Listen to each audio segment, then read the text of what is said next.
Right, so hello everyone and welcome back to yet another video. We're back here in City Gym to run through a push workout from my app, which has just been released over the last week or so. We're going to start off with bench press. I hope that if you're watching this, you're not waiting for this video to be the thing that kicks your arse into gear and that you're already on top of your 2023 New Year's resolutions already. So without further ado, we're going to get straight into the video.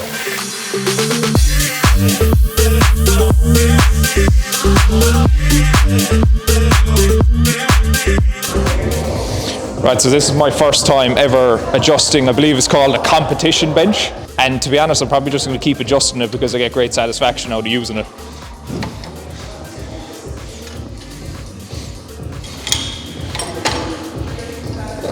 Fuck.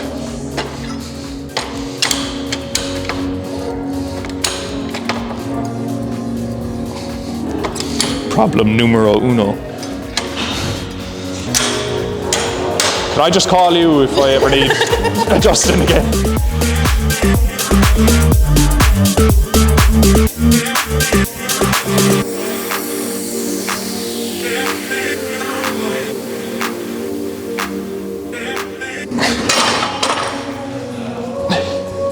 A big thing with warm-ups for exercises, a lot of people ask me, should they be doing like mobility and stretching and shit like that?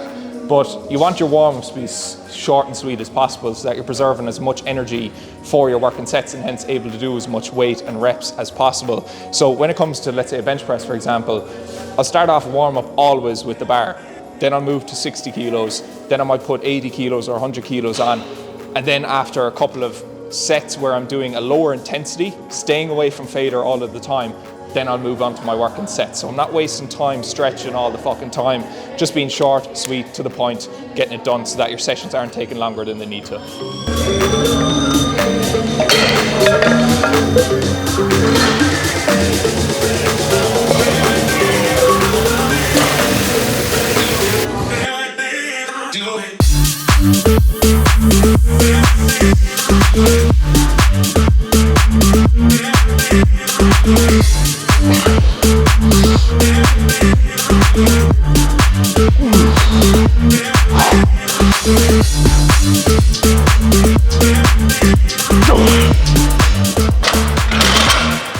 Thought you were going to have to jump in for that. So 4 sets. First set, 6 reps. Second set, 5 reps.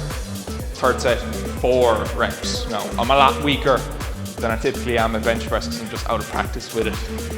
But another question that comes up is like, let's say 3 sets of 5-6 reps. That's the rep range that you're looking to hit. If the final set is like 4 reps, so it's short of the rep range, but you went balls to the wall and it was fucking failure, and you couldn't do another repetition, it's fine to end the exercise, it's fine to end the set there. There's no need for you to like re-wrap the weight for 10 seconds and then do an extra 1 or 2 reps just to hit the rep range. As long as you were at failure by the end of each set, you could be happy you've provided your muscles with a decent stimulus that's going to encourage them to grow. So that's exercise number 1. Second exercise I'm going to do now on the app. I'm going to show you something real quick. So if you're doing a session where your gym doesn't have a particular or piece of equipment, or you don't like a particular exercise, you can press a swap button here. It's going to bring you up a list of alternatives that you can do. So I don't have a machine incline chest press. So what I am going to do, if I can find it, incline dumbbell bench press, swap now. Sweet. You can adjust your program based off the equipment that you have, or just if you don't fucking like an exercise, it's no issue to swap in a like for like alternative. Fuck. The good thing about training in a powerlifting gym is you're not going to be short of weight. If you go to some places, you've got like 40 kilos max dumbbells, which means for me, I'm basically gonna have to do cardio if I want to get to fucking failure, but there's plenty, there's 60s, probably even more. Gary, what's the heaviest dumbbells you have? I think 60s, yeah. 60s? Yeah. There's some fellas who are surely doing high reps with that. Oh, there is. Yeah. Jack Kenny's and stuff coming in, they're doing sets of like 8 to 12. You know? Fucking hell. So incline dumbbell bench press, aiming for somewhere around 8 to 10 reps usually. I don't like to go above 10 reps for my incline work like this. Reason being is it's a nice middle ground between still using a weight that's challenging enough, but also not being so inefficient that you're doing fucking so many repetitions. I think, I'm gonna go off on a tangent here, but I'm biased towards using a slightly heavier weight for a more moderate amount of repetitions for most of your exercises, because if you use a really light weight and you're doing fucking 20 plus reps per set, the chances of you actually ending that set at failure is very, very slim. It's just a fucking statistics thing. The further away from your 1 rep max that you go with the weight that you use, the less likely it is that you're really gonna end the set at failure.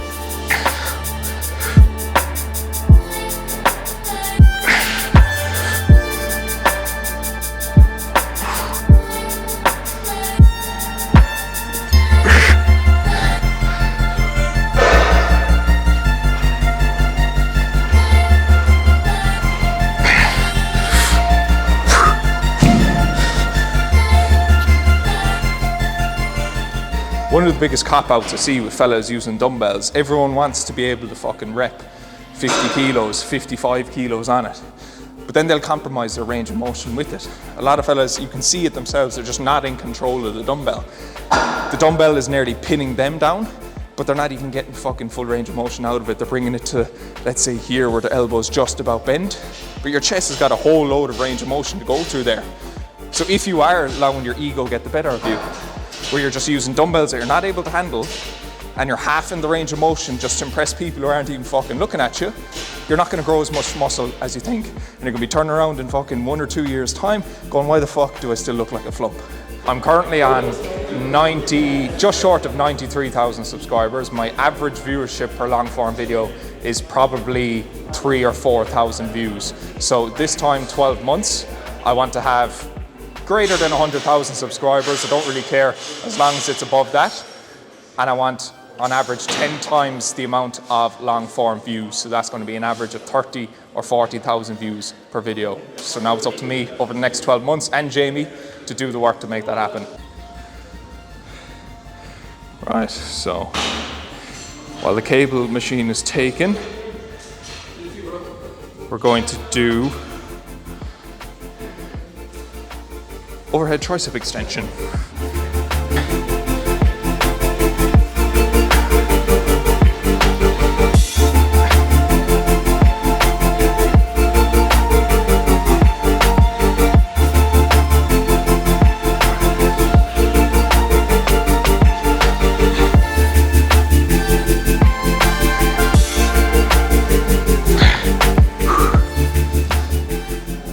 So that's another question that comes up often, is if the gym is busy or you don't have access to a particular piece of equipment at one point in time, can you swap and change the order of exercises that you're doing? Yes and no is my answer. So if you've got something like a barbell bench press for 5 to 6 repetitions to start with, I would do your best to start with that exercise. But then from there, as you progress throughout the workout, as you move on to particularly smaller muscle groups like triceps, shoulders, it's all right if you want to swap and change the order in which you do the exercises. Try to follow the order as best as you possibly can, but in a scenario in which the gym is busy and you have to just use different pieces of equipment as they come available, it's absolutely fine. Yurt. So for those of you who aren't from Limerick, a widely used Limerick phrase meaning an emphatic yes. For example, I'm going to dig the head off some weights today, Sham. Person number 2, fucking yurt. Right. Oh yes, third exercise. Well, it was meant to be the third exercise. It's now the fourth one. High to low cable fly. So this is going to be a little bit more for the lower chest. So for flat bench press, there's going to be more of the middle fibers. Now there's going to be a little bit of lower chest as well with kind of a flat bench press. Incline dumbbell bench press was obviously for the upper portion of the chest. And now for the high to low cable fly, so this sort of maneuver is going to be for those fucking milkers there. For this, I like to keep the rep range. So I'll progress the rep range as I move throughout the workout. So I'll always start with a heavy set, 5 to 6 of a compound exercise like a bench press. I'll move on then to like a dumbbell incline or a barbell incline or a machine, and I'll do like 8 to 10 reps or so. And then for flies, because I like to get a good contraction, good squeeze, maintain good form throughout. I'll do somewhere in the region of 10 to 12, sometimes slightly higher amount of reps.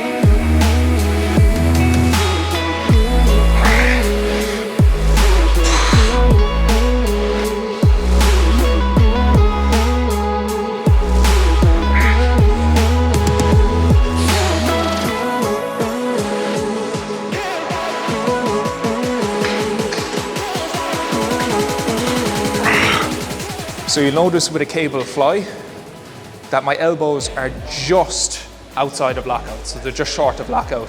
The reason for this is I want to increase the distance between my hands and my chest, because that's going to require more force from the chest and hence in theory lead to more muscle growth. Whereas you see a lot of people who really bend the elbows, they have such a short distance between their hands and their chests, which is making the exercise a lot easier for the chest. You're bringing in more tricep, you're bringing in more shoulders. Whereas if you really want to isolate the chest and get the most out of the exercise, have a big wide grip of the handles as if you're hugging someone who's really, really fat, is probably the best cue that I can give.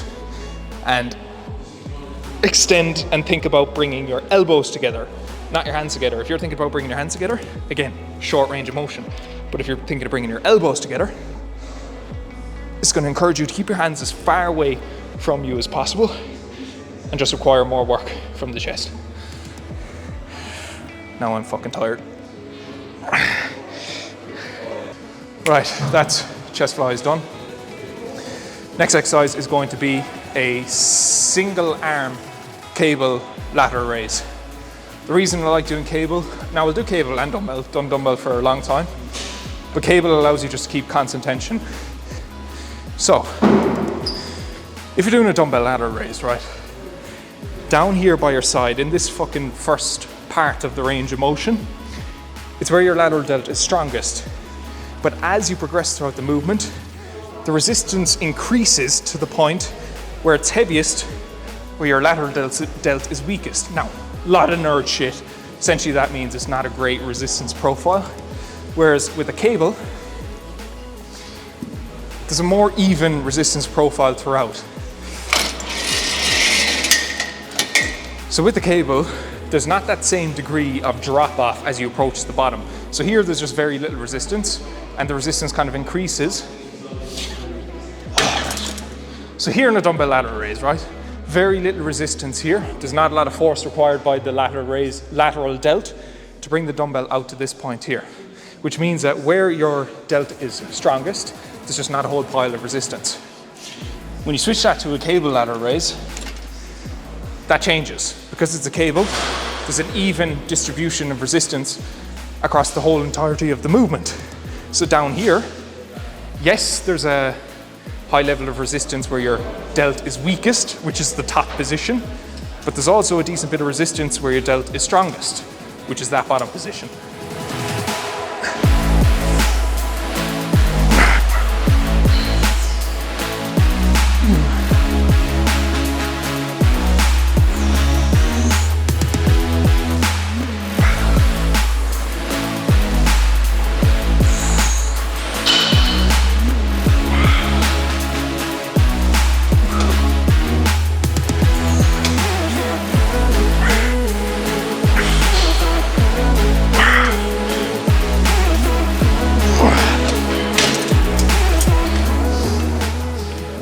So you might have seen there towards the end of the movement, I did a couple of partial repetitions, so I wasn't getting all the way up, but I was still increasing the stress on the delt, getting a little bit closer to failure, fatiguing the overall muscle a little bit more, because I was still utilizing a bit of strength that the delt had left in that strongest position, which is here. So then you just totally and utterly fry your lateral delt by, first of all, going through the full range of motion, but then towards the last couple of repetitions, just burning it out essentially. It's gonna be straight bar, tricep pushdown.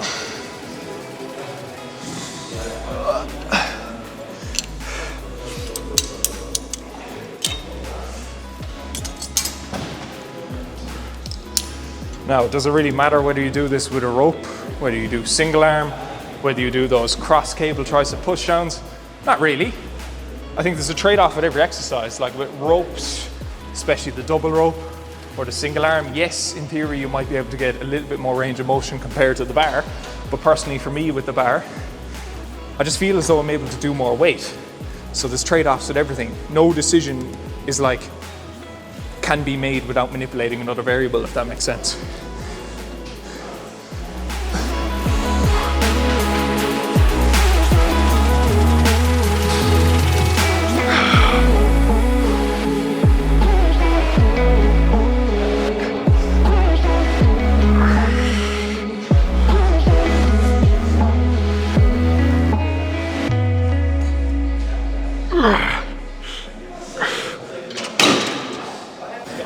So my experiment, my theory is that I can do more weight with the straight bar.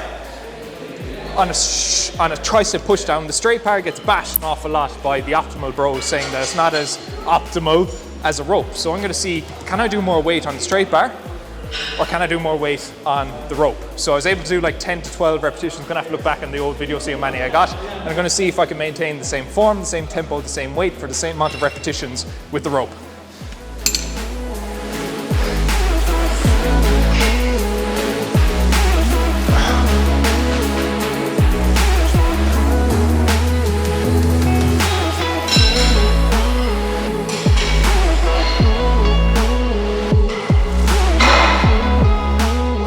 Struggling already.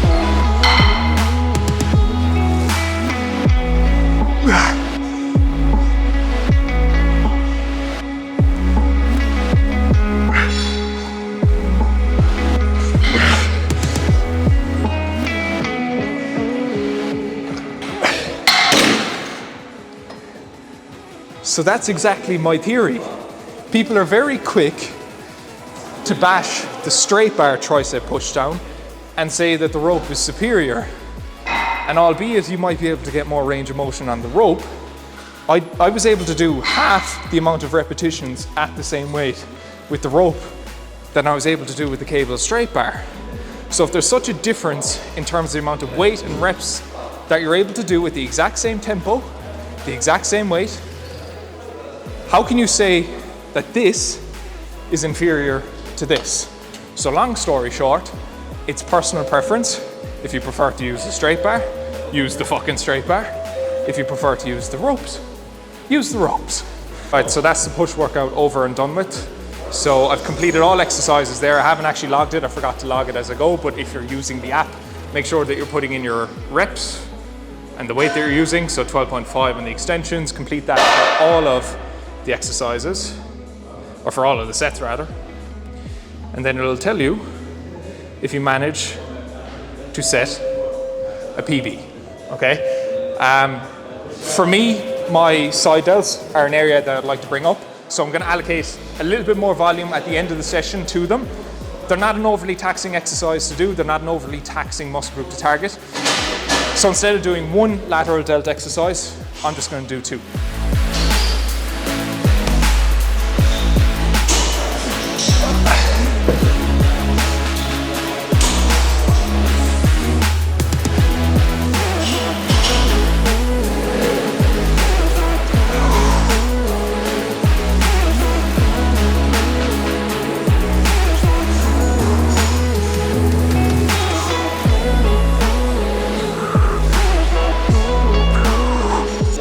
I've been here for fucking ages, so I'm just gonna do a drop set. That's 15 kilos. I'm gonna go to 10 kilos.